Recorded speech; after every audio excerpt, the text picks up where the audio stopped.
Hey guys, I just wanted to talk to you a little bit about today about the home buying process. I know that this can be really daunting and kind of scary if you don't have, any experience with it, or, don't have someone to help guide you in the right direction. First and foremost, I think that's why, a real estate agent is best worked for you when they're with you from the beginning. The first step to figuring out if you're ready to buy a home is, figuring out if you know that you're in the right place, not only emotionally, physically, but also financially.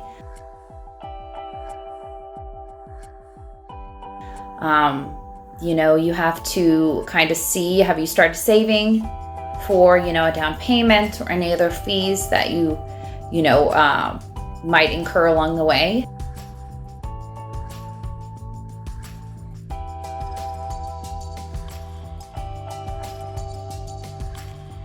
Have you, thought about location? Have you thought about, what's going to be your best option? As well as, is your credit, good? A lot of times, in this day and age, it's to get a good home loan and a good rate is, anywhere between 620 and 640.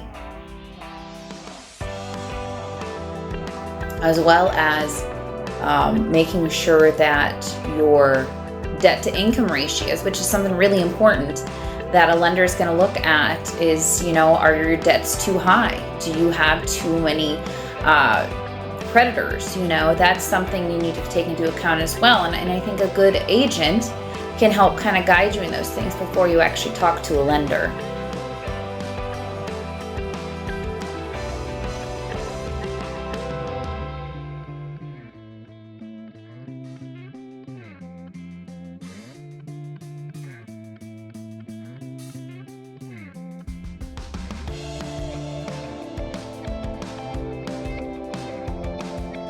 There are some lenders that might be better able to work with you than other lenders. They're going to be able to give you more hands-on experience. You'll be able to get a person on the phone every time you call, as well as there might be more lenient and have more programs that can help you along the way.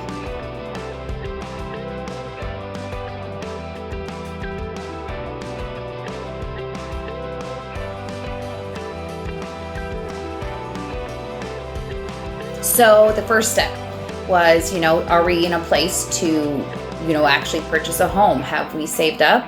Have we, checked our credit scores? Have, you checked your debt to income ratios? And have you kind of started to look to where you wanted to go? After that, then we actually, talk to a lender. We find one, and then we get that pre-approval. And the pre-approval is much more than just, okay, we have this much money that we're approved for. You need to also talk to your lender about, what's my mortgage payment going to be?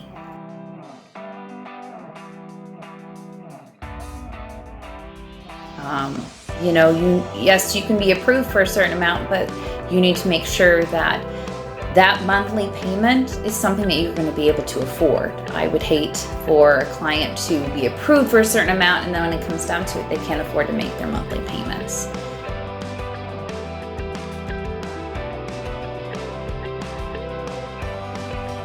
Let's say, we went through the process, we were able to get that pre-approval, and then, we kind of start to look for houses. Obviously, it's important to kind of know exactly what you're looking for, how many bedrooms, bathrooms, whatnot, square footage. Do you want a basement? Do you not want a basement? I always think it's good to kind of start out with, maybe look at a couple different kinds of homes.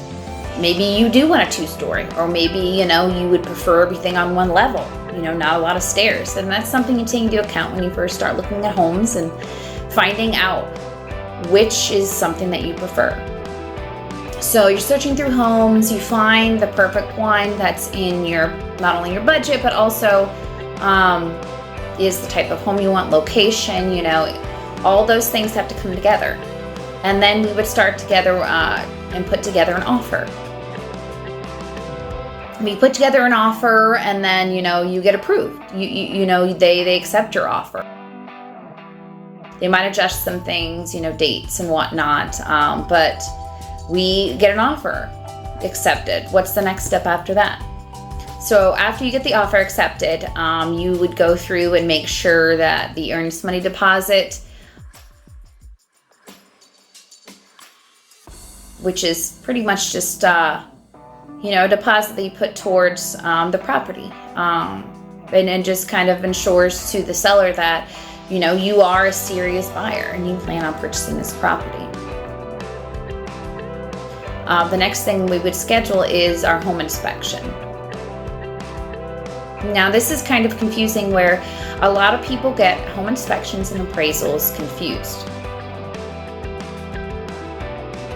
A home inspection is not a necessary thing to purchase a property. Is it suggested? Yes. A home inspection is going to get you, a good overall view of the health of the home.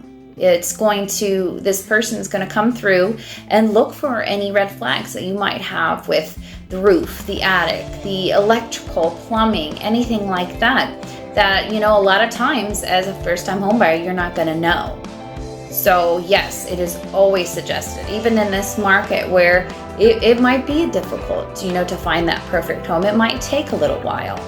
I would never, ever suggest to not get a home inspection. You might not ask the seller to do anything, but you always need to be aware of the health of this home, and if there's any potential things that you need to be made aware of and, maybe plan for in the future. So after we get through the home inspection, maybe there's some things we want to fix and we got that taken care of. Next comes the home appraisal. So where the appraisal and the inspection, like I said, differ, is that the appraisal is the bank. Okay, it is the bank coming in, sending an appraiser over to make sure that the property appraises for the amount that's on the contract. Because the bank doesn't want to put any more money into something if they don't deem it worth it. So a good example would be, a lot of people are going above contract prices to, win offers. The problem comes in is that sometimes that these properties the appraiser comes in and they say that it's not necessarily worth what the contract value is, what you have offered on that property. So, and that's something that you would come to negotiate. So a lot of times in this process, you're going to be negotiating. On the original offer, you might negotiate things for it. On the inspection, you might negotiate. And then when you do the appraisal, there might be some things that that you might have to negotiate with the seller on if it doesn't appraise for the value and you aren't able to make up the difference. So, that's something to keep in mind, as well as, there are some government loans, the veterans loans, the VA loans, FHA loans, and USDA agricultural loans that have some stipulations that, might cause the appraisal not to pass. So those things might anywhere from handrails to peeling paint. Basically, just these government-backed loans might require a little extra work, but it's, obviously the government saying this house has to be in a particular kind of shape for us to back this loan. And in one of my deep dives, I'll go over that a little bit more, but I just wanted to kind of touch base on that.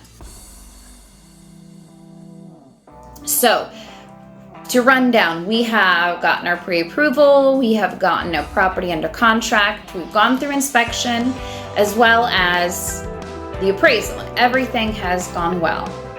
So now we are getting all the facts and figures and final things needed for closing. When it comes to closing, there's a couple things that you need to think about. Closing usually means, obviously this is when we're both signing, the seller and the buyer are both signing to, actually transmit the sale and ownership of the property. So when you have a lender involved, there are more fees. There's going to be, homeowner fees, there's going to be lender fees, there's going to be credit fees, there's going to be, title fees and other things that are going to go along with that. And those transfer into what we call closing costs.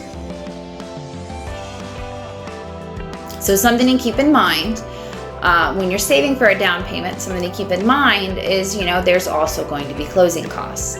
And those can range anywhere from $2,500 to up to maybe $5,000 in closing costs.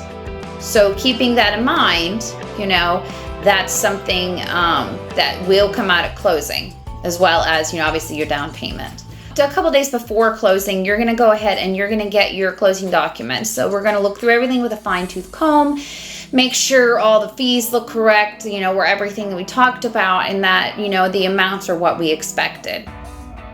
So you get to day of closing, you bring the cashier's check, or you have a wire where you transfer the down payment and closing fees. You get the property.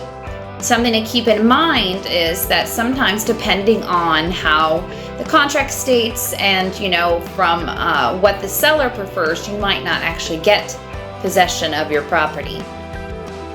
Anywhere from, a week to 2 weeks up to a month, sometimes that it takes for maybe the seller has to close on another property. Or maybe they aren't able to get out in that certain amount of time. So that's something to keep in mind as well. And that's another thing that you can negotiate is possession. So that's what I always like to say is the best part about closing on a home. It's not necessarily closing day, it's possession day. So just something to keep in mind. I'm going to go back through these, the first steps. Are you ready? Have you saved up your money? Have you talked to a lender? Have you started the home looking for your perfect home? Did you make an offer on it already? Have you been through home inspection and home appraisal? Have you closed, and did you get your possession? These are all things that you're going to go through in the home buying process. And, the right agent's going to help guide you through that. So this was just a beginner video, kind of overviewing things that are going to be important during this process. And I'm going to be making videos on each specific one just to kind of deep dive. And if you have any questions, I can answer those. But I hope this was a good start. I hope that, kind of shined a light on some things that you might not have been aware of. And I will talk to you soon. Have a great day.